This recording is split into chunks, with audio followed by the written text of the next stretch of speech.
Make Telegram account without phone number. Hey everyone, welcome back to our channel. In this video we're going to learn how we can make Telegram account without phone number, so make sure to watch the video till the end. So if you have basically the Telegram application here, you'd like to create an account and you don't have a phone number. As you can see right off the bat, whenever I open up my Telegram, the very first thing it asks me to do is to simply enter my phone number. So there's no other choice such as creating an account with Gmail or email. That's simply not possible. So unfortunately, let me tell you straight away, you can't make a Telegram account without phone number. But there is a but over here.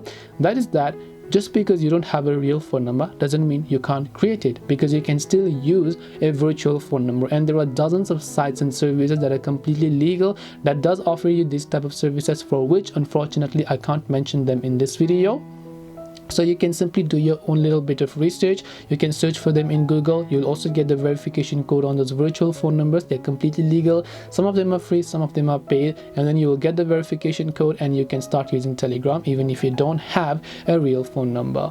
And that's all it takes to make Telegram account without phone number. Hope this video was very helpful. If you have got any questions, feel free to leave them down below. Thank you for watching till the very end of this tutorial, and see you soon in the next video.